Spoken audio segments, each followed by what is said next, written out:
We're talking New York Giants injuries, how they occur, the role of the turf, the role of the training staff, how to prevent them, latest treatments, and so much more with John Gallucci Jr. of JAG-One Physical Therapy. You don't want to miss this very informative interview. It's coming your way next on the LockedOn Giants podcast. You are Locked On Giants, your daily New York Giants podcast, part of the Locked On Podcast Network, your team every day.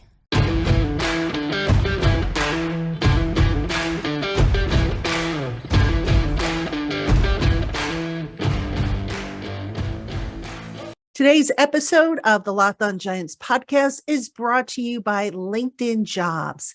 LinkedIn Jobs helps you find the candidates you want to talk to faster. Post your job for free at linkedin.com/LockedOnNFL. Hello, New York Giant fans, and welcome to a new edition of the LockedOn Giants podcast, part of the LockedOn podcast family, your team every day. My name is Patricia Traina. I'm your host.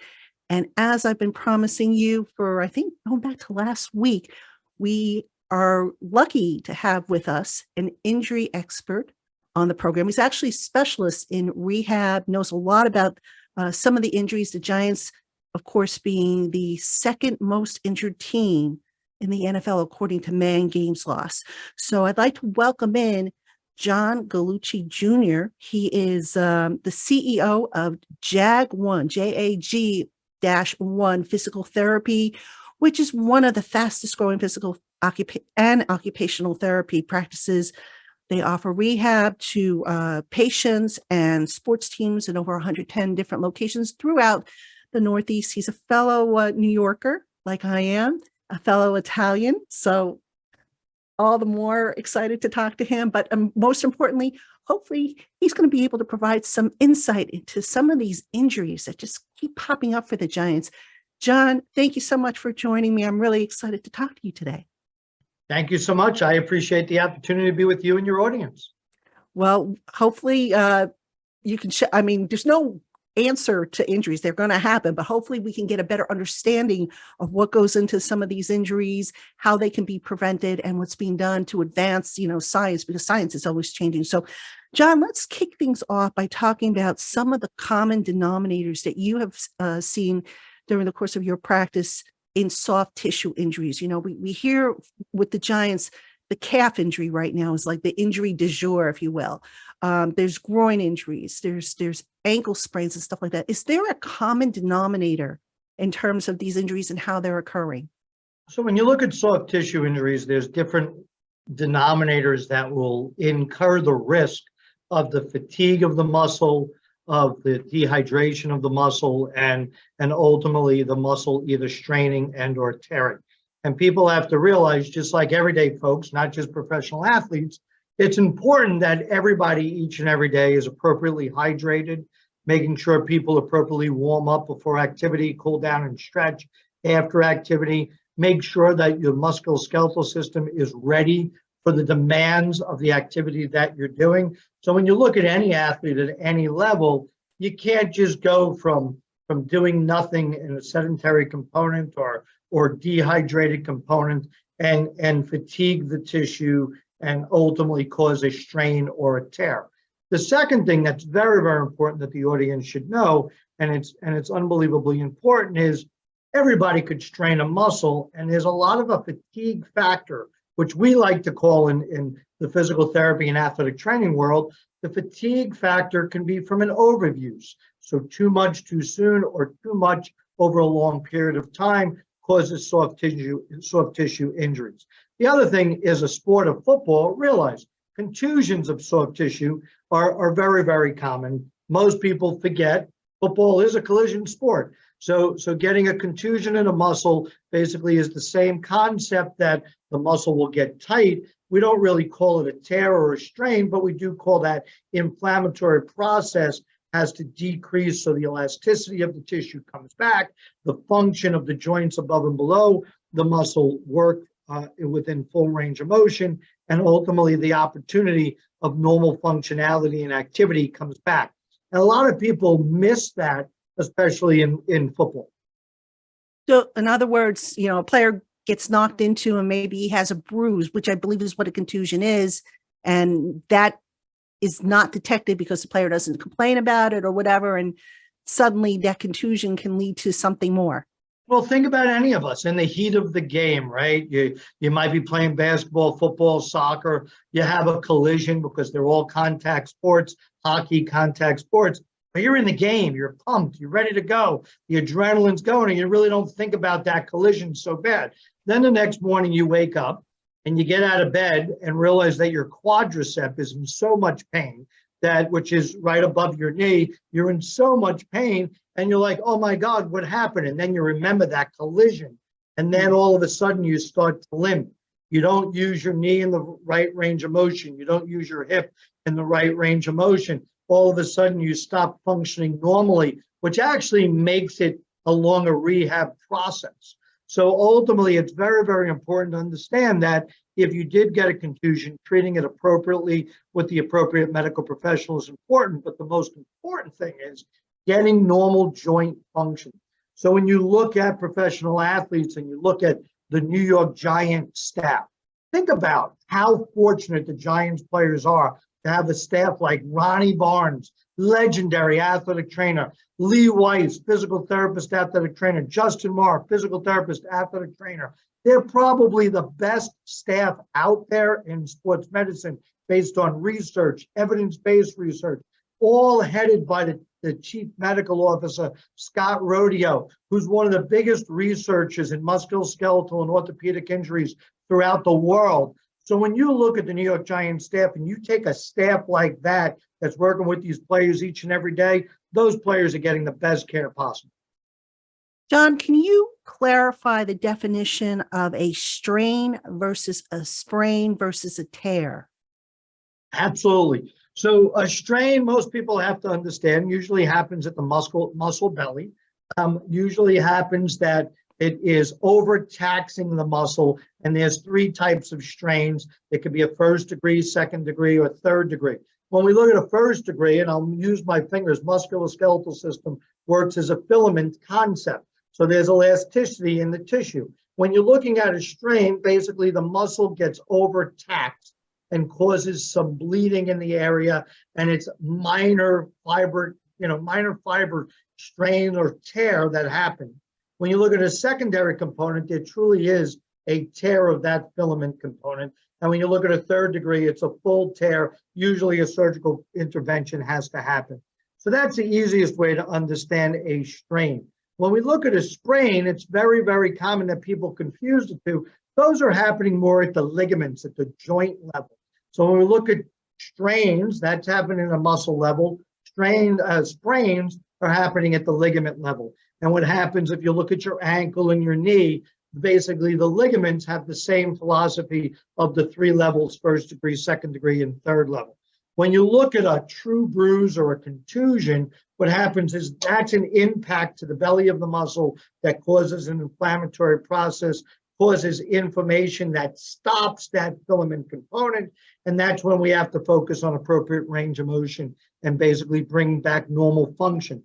And it's important in every sport that before an athlete gets on a field, especially football, your entire musculoskeletal system has to be working at full range of motion. Otherwise, you open up the door to further injury. Now, some people believe that because, forget about this, the fact that football is a violent sport. We know it's a violent sport. The body goes through stuff that, the normal people, I don't think would be able to withstand. But some people say the constant stopping and starting motion. Take, for example, a wide receiver who's running around, then he has to stop and cut, or a cornerback who has to stop and cut. That puts extra strain on especially the legs, the muscles and the ligaments and whatnot in the legs. And that leads to, kind of like a rubber band. If you take a rubber band, you keep stretching it, eventually it's going to snap or tear. Do you see that a lot? Do you agree with that theory that, depending on the position played, that certain guys are maybe more susceptible to injuries than others? I think all running athletes are susceptible to lower extremity strains, especially those explosive positions. As you know, besides working as a consultant in various leagues, I work very, very close with soccer and lacrosse players and wrestlers I see the myriad of athletes from high school, college to professional athletes. And ultimately, when you look at explosive running athletes, if the conditioning, if the fatigue levels, if the reproduction of overuse, and there's not appropriate rest time, hydration, flexibility, strengthening for the demands, you're going to end up with strains. And we see that in every sport.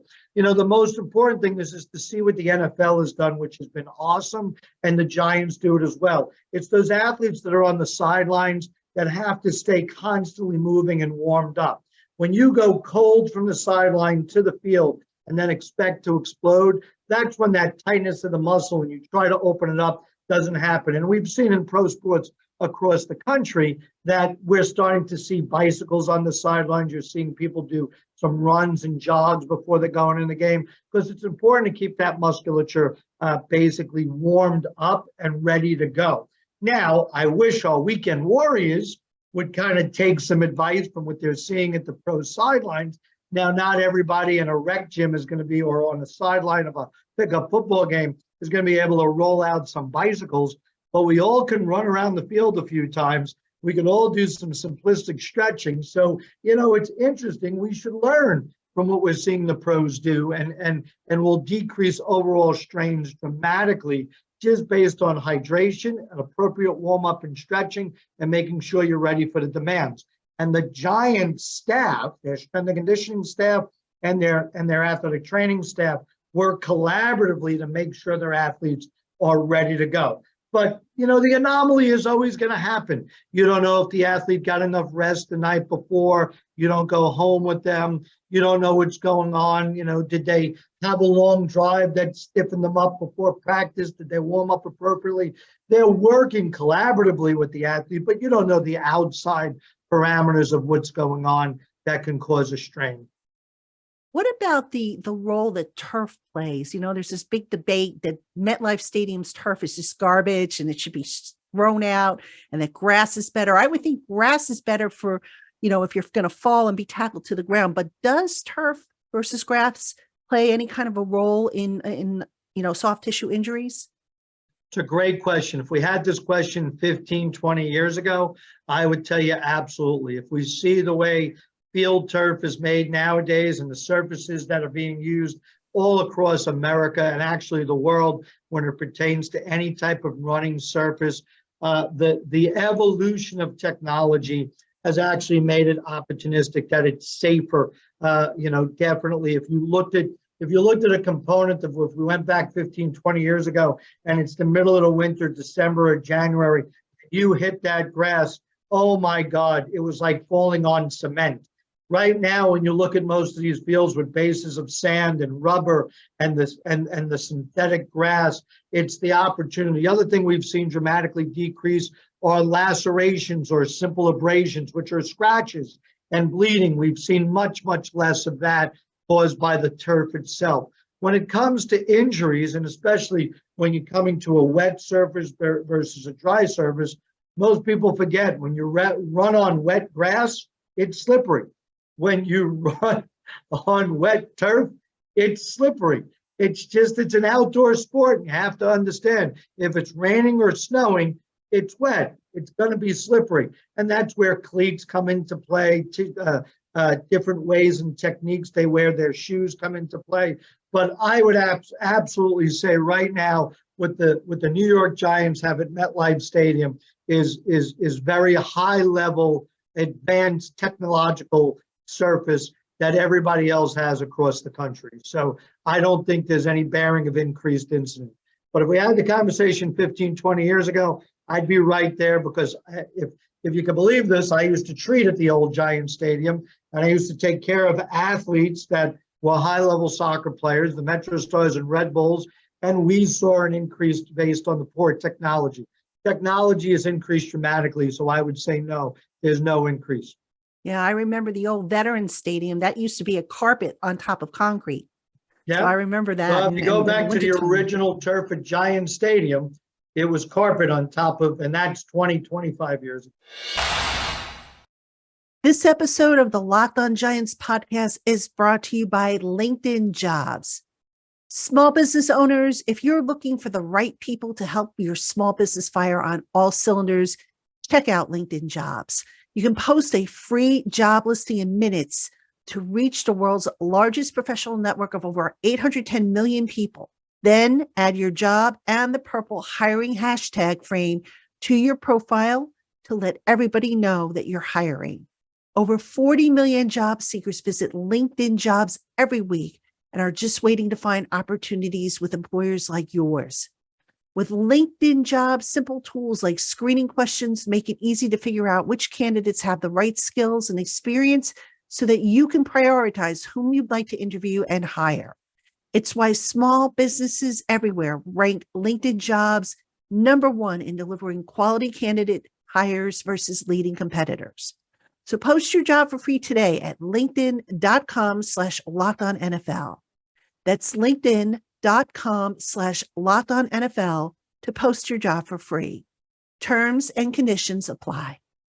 All right, John, let me ask you another question here about, athletes and training. Nowadays, athletes seem to be, depending on the position they play, they believe, I got to get bulky, I got to get muscular. Then you have the smaller guys, the faster guys who believe, I got to cut down the body fat. And there's this theory out there that you can be too muscular or have too little body fat, and that can make you more susceptible to an injury. Is there any validity to those theories? So the first thing I want to make sure is the concept of body fat. First of all athletes, especially elite athletes, doesn't matter position, doesn't matter sport, decreased body fat within the norms of a healthy individual is very, very important. When you look at pro athletes, they usually run between a 6.5 to a 10% overall body fat, just based on their genetics, based on their makeup and different things that go into it. So I want to make sure that we understand that no pro athlete, no high-level collegiate athlete is working at any type of level of obesity that's going to cause a premorbidity. When we look at the concept of strength and conditioning and too much muscle versus too little muscle, it does become specific to the position you're playing. You don't want a thick, non-moving individual in any position because you're going to cause tears. If you've got a bodybuilder type muscular person out, even as a lineman that needs to be thick and strong and to hold their position, they still need to have full range of motion. They still need to be able to move and cut and be able to rotate. So it's very important that the way the strength and conditioning coaches work with the athletes per position, it's really what they're doing, fast twitch versus slow twitch fibers based on what they explode and not explode, what they have to be able to do. So the strength and conditioning coach is working collaboratively with the coaching staff on what the expectations of the athlete are, and ultimately, and that's in all teams. That's not just at the New York Giants. So it's important to know that. The one thing that has evolved tremendously in the last 10 years is the level of strength and conditioning coaches that we are fortunate to have in the NFL, Major League Soccer, the NHL, Major League Baseball. And ultimately, what we've done is the education level has increased, the experience level has increased. So we really get down to that opportunity that athletes are getting the best care possible on a conditioning component. Strength and conditioning coaches and the head athletic trainers have now brought in nutritionists, talk about food and what's appropriate based on the gaining of muscle, keeping down fat, what's the best for repair of muscle. So right now, the collaboration at the professional level in all the leagues across the floors are collaboratively working for the best efficiency of the athlete's output. You mentioned strength and conditioning programs. A lot of athletes in the NFL, and I guess all sports nowadays, hire their own personal trainers. And I'm just full of theories here, so just hear me out on this one. I tend to believe some of these trainers aren't as well versed in some of the movements that these athletes need to be able to perform at the sport level. In other words, yes, they know about nutrition. Yes, they know about stretching and weight, muscle building and all that stuff. But how it's approached at a personal trainer level, a personal trainer that you pick off the street or through the yellow pages or whatever, a recommendation, a college friend or whatever, differs from what maybe is required. So my question is between, how big of a gap do you think there is between personal trainers and especially some of the supplements that they recommend for their clients? I mean, there's all kinds of supplements that are legal for NFL players to take. I know they've got bans on certain things, but versus what the teams want them to do. So, the teams will send them home with a program. They'll go with their trainer. Their trainer will say, nah, we're going to do it this way. So how much of that do you think plays into this whole equation? So I have a philosophy: more money, more gurus. And gurus aren't always educated and licensed.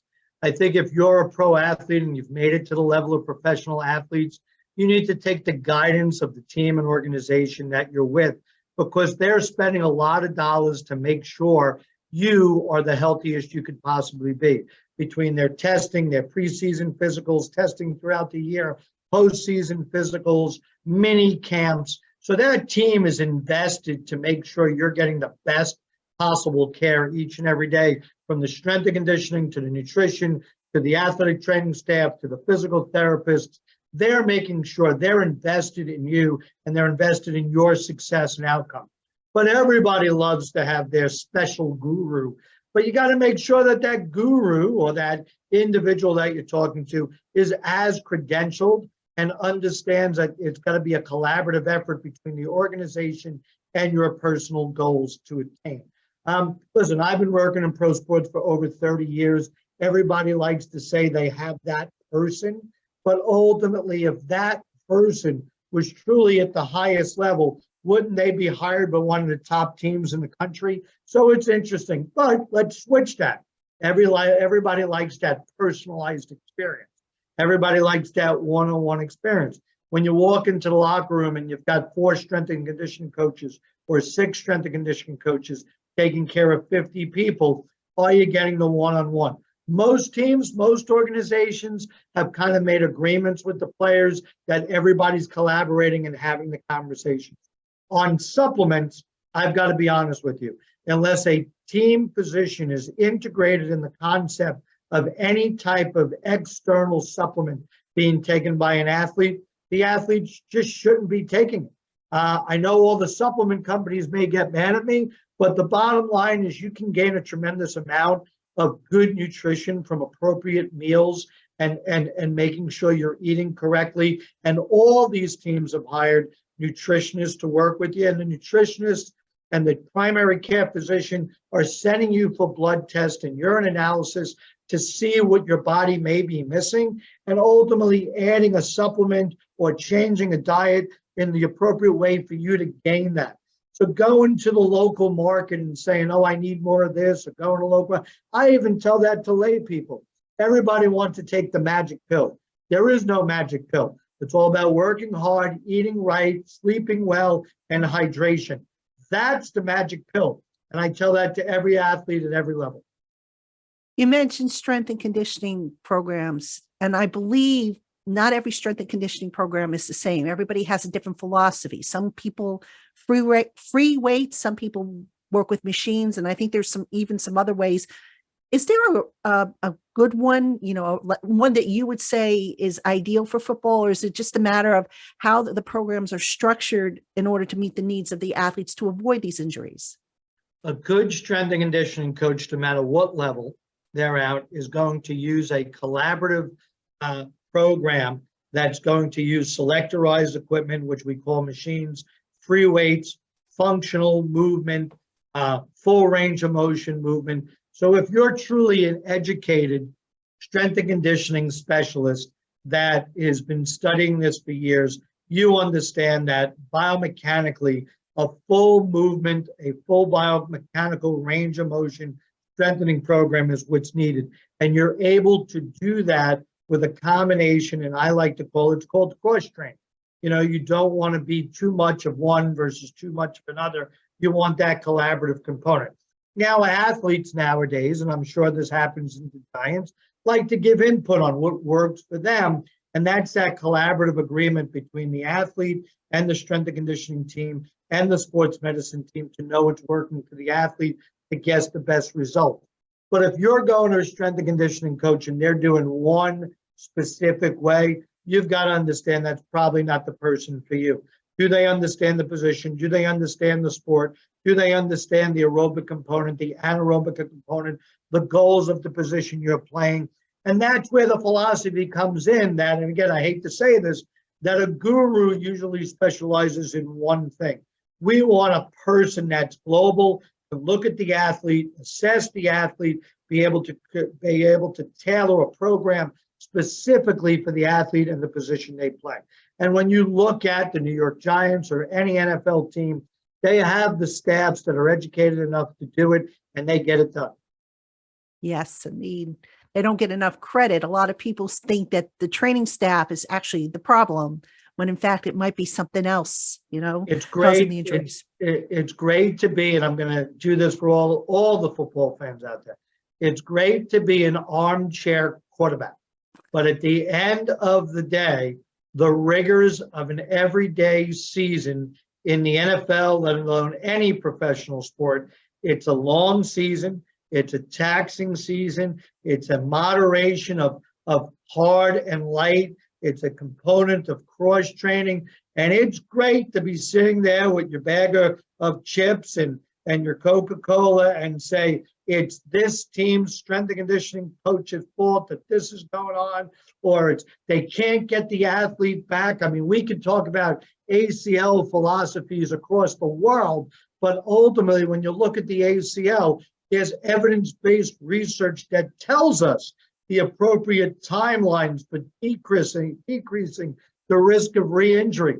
But everybody wants to beat that risk. Well, why are we going to put any athlete at risk? Bottom line is we have the research, we have the evidence, follow it. I mean, I remember 20 years ago, there was a doctor in the Midwest that used to say, I could do an ACL and the athlete could be back on the field in 3 months. Here we are 20 years later with much better research, and the research shows us an anterior cruciate ligament rehabilitation should not return to full field and full function until 9 to 10 months after, which decreases the incidence of reoccurrence. Why wouldn't we want to decrease the incidence of reoccurrence, especially with a pro athletes that you're paying so much to perform? Why would we ever want to put this athlete at risk? It's amazing. And I've had that conversation for years. And I'm going to be honest with you. We've got a parent that I had a conversation with the other day. She was choosing her doctor for her son, who's a Division I high-level lacrosse player, full scholarship to one of the best lacrosse programs in the country. And she was debating on the doctor based on the time the athlete could return to full function. And I pulled out the research and I said, are you crazy? It's your son. Look at the research. This doctor telling you it's going to take 9 to 10 months, that's the doctor you want for your son. Wow. As you can see, I'm a little passionate about trying to keep people healthy and safe. Oh, that's good. I mean, that means you're doing your job. This episode of the LockedOn Giants podcast is brought to you by Simply Safe. Home burglaries and intruder breaches are unfortunately on the rise. Don't let the bad guys win. Build up your best defense with a customized system from Simply Safe. Used and trusted by thousands of people, Simply Safe is cutting-edge technology powered by 24/7 professional monitoring agents who always have your back. Simply Safe's agents call you the moment a threat is detected and will even dispatch the appropriate first responders to your residence, even if you're not home. So don't risk your family's safety. Put Simply Safe's 24/7 professional monitoring and advanced response technology to work for you today. Visit simplysafe.com/LockedOnNFL to customize your system at a special listener discount of 20%. Plus, get your first month of interactive monitoring for free.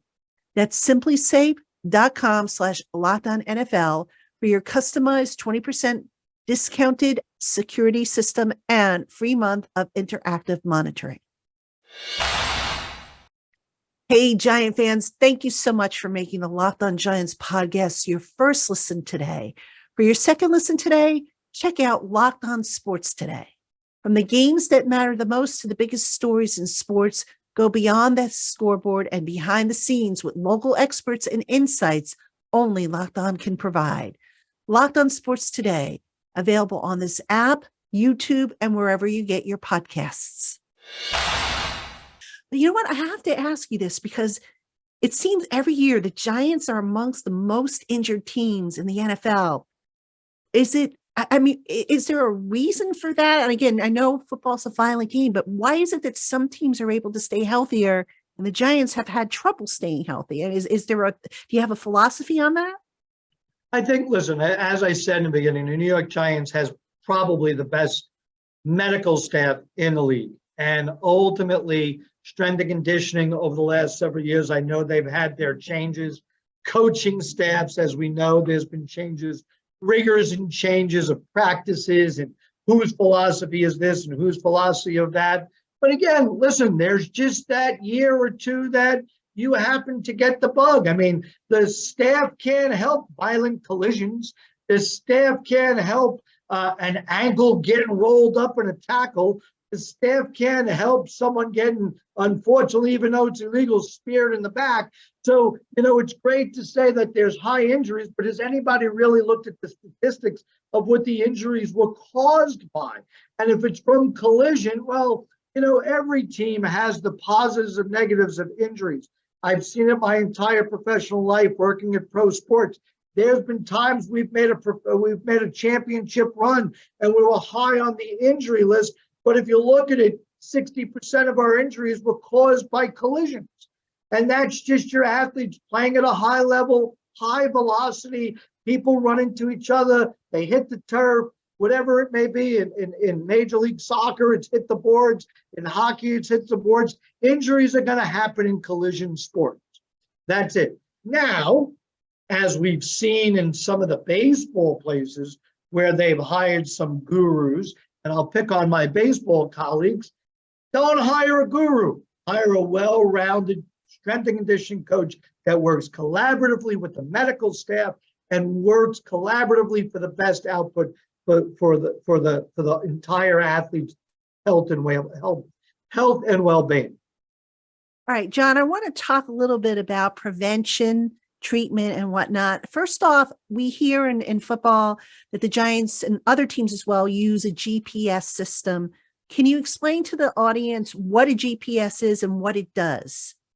Sure. GPS is just like your car or your phone. I'm sure a bunch of people have Life 560 on their phone to find out where their kids are or their spouses. But ultimately, I'm sure that most people understand the GPS in the car. It's a tracking system. We use it now in pro sports. We use it at the NFL level, every level. We also use it in collegiate sports, and they're actually starting to bring it down into some high-level high school sports. Basically, it's a tracking system of understanding where the athlete is in the field, what is their telemetry during the activity, where is their heart rate, what's going on, when do we find them at peak levels. And that's for the entire medical staff and the training staff and the conditioning staff and the coaching staff to really understand a bunch of different things. A, are they in the appropriate field positioning? Are they doing what they're supposed to be doing? Was there a conditioning component that needs to be brought into play based on the telemetry changing? Is there a component of fatigue level through the game that people are seeing? So again, technology has evolved everywhere in our world, and in pro sports, it's done an awesome job in helping the entire medical staff, the training staff, and the coaching staff work collaboratively. And that's a big thing that people have to understand. If you're in a team, especially in a high school or a club team or a college team, and there's these independent silos, that's a recipe for failure. And I think GPS has actually brought that collaboration together because everybody, the coaching staff, the strength and conditioning staff, and the medical staff can really look at the data and make the best decisions for the athlete's overall health and wellness. All right, let's talk about treatment. I want to make now. sure I'm not paid by any GPS companies. Okay, fair enough. Let's talk about treatment now. There's been some new therapies that have come out. I think there's one, and I'm going to probably botch this, so I apologize if I get this wrong. Plasma-rich therapy, I think it's called. PRP or PRT or something like that. Yes. So, there's been some new therapies that have come out.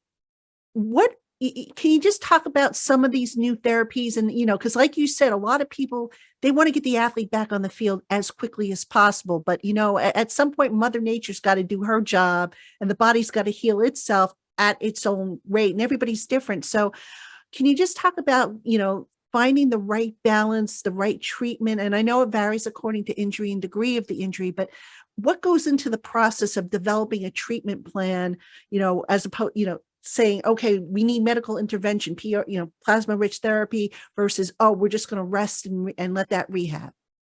That's an awesome question. I appreciate the question. And it's all based on the diagnosis.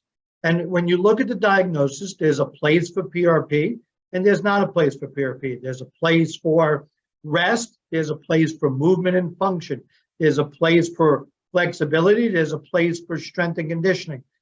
So when you look at an injury, you've got to take from the onset of the injury, the diagnosis of the injury, the plan of care from the chief medical officer to the head athletic trainer, the physical therapist, what's happening from the acute component to the plan of care, to the treatment, to the return to play component. And that's what a lot of people don't really, when you look in the paper, people don't realize, oh, so-and-so got a PRP injection, so everybody needs a PRP injection. Not a true statement. You see it with a tremendous amount of ligamentous tears.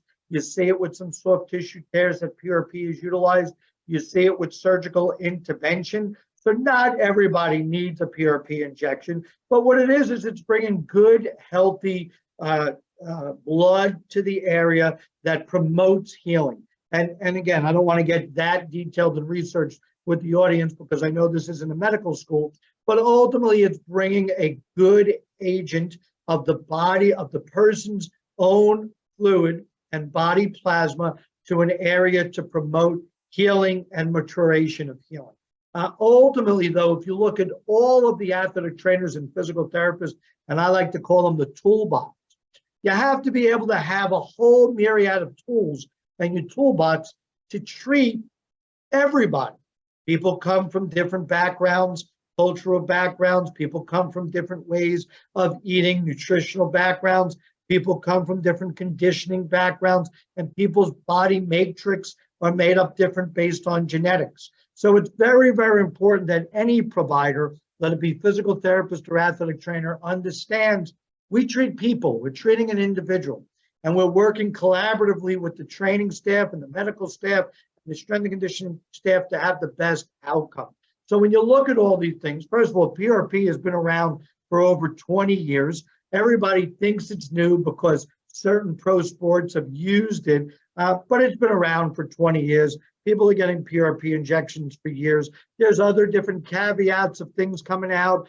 There's some concepts with electrical stimulation that some people in Europe believe over people in America, and there's different things. But bottom line is, if you're an educated, evidence-based physical therapist, athletic trainer, you're going to do the best thing for your athlete to get recovered and rehab, but ultimately be able to hand off now to the coaching staff and the strength and conditioning staff to work collaboratively to bring an athlete back. And I'll stop there real quick because I want to make sure, because we're talking to an audience with children, we're talking to an audience with weekend warriors. Everybody looks at, I have no pain, I'm good to go. I'll give you this response. Yes, you have no pain to walk 10 feet and go up and down the stairs. But if you haven't jogged, you haven't sprinted, you haven't cut, you're not ready to go back and play a full game of touch football.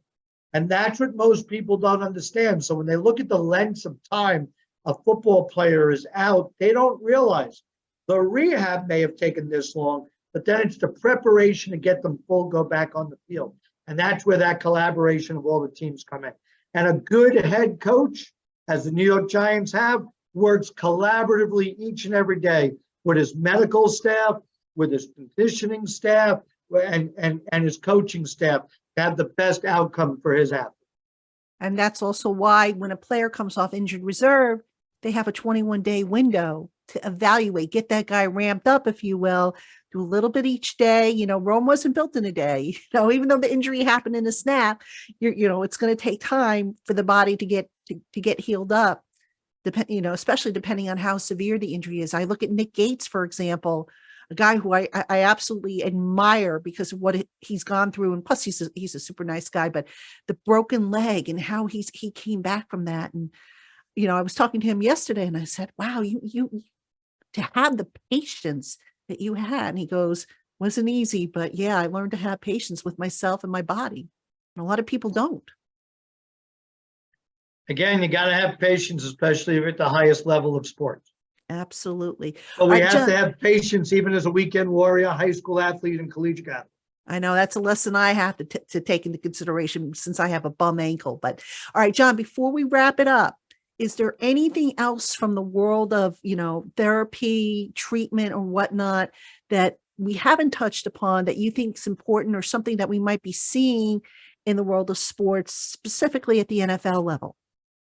So if you look at the NFL and you look at pro sports in general, they've done an awesome job of hydration and conditioning.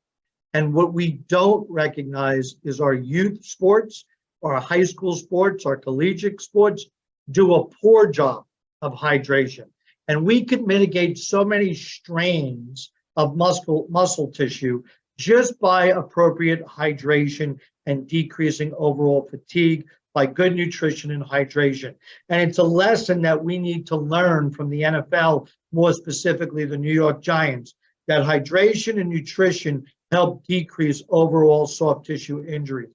And we started the program with soft tissue injuries, and I want to make sure we end on teaching people how to prevent soft tissue injuries. And people also don't realize the importance of rest. And again, if we look at the weekend warrior, you can't go from working an 8-hour work day, drinking 2 to 3 cups of caffeine, which is dehydrating, sitting at a desk all day, and then expect to make full 100-yard sprints up and down a pickup football game at night without eating appropriately, resting appropriately, and hydrating appropriately. So we've got to take a step back and take a lesson from the New York Giants staff, and more specifically the NFL. John, fantastic stuff. Very educational. I know I learned a lot of stuff today, especially about some of the theories that have been floating out there, things that I believe. Want to thank you so much. Tell everybody, we'll have it in the show notes, but let everybody know a little bit about your practice and we'll call it a show. Sure. So JAG-One Physical Therapy is an outpatient musculoskeletal physical therapy company that's based in New York, New Jersey, and Pennsylvania. We have over 110 locations through the demographics I just said. We treat musculoskeletal injury and illness, orthopedic surgeries. We treat Parkinson, MS. We treat anything you can imagine that can be treated on the outpatient level. We also have 12 hand clinics, so people that have hand injuries by certified hand specialists. And we're the largest provider of athletic training services in New York, New Jersey, and Pennsylvania. So those club sports that need athletic trainers, the high schools that need athletic trainers, the colleges and pro sports that have staffs changing, we're the largest provider of athletic training services. And remember, keeping people healthy and keeping them on a field is a lot better than having to sit in a doctor's office. So our biggest goal here at JAG-One Physical Therapy is keeping people outside or on the field, on the ice, on the court, participating. And we like to be here as a resource to the community. And if you need us, you can find us at jag1pt.com. That's JAGONEPT.com. All right. And we will have that information for everybody in the show notes on YouTube, as well as our audio channels, as well as the Twitter handle where you can find John and JAG-One and all the information you need if you want to look into treatment, because you do treat, obviously, everyday people like myself. We treat everybody.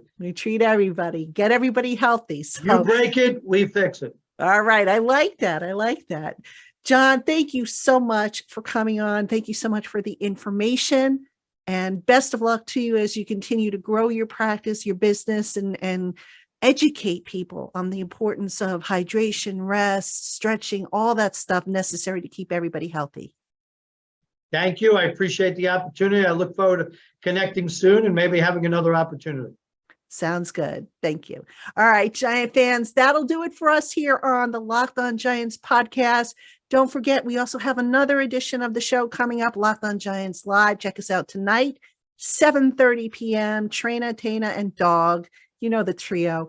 We'll be talking Giant football, get you ready for this weekend's game against the Houston Texans, and then we're off to the weekend. So everybody, until tonight, have a great one. We'll talk to you soon.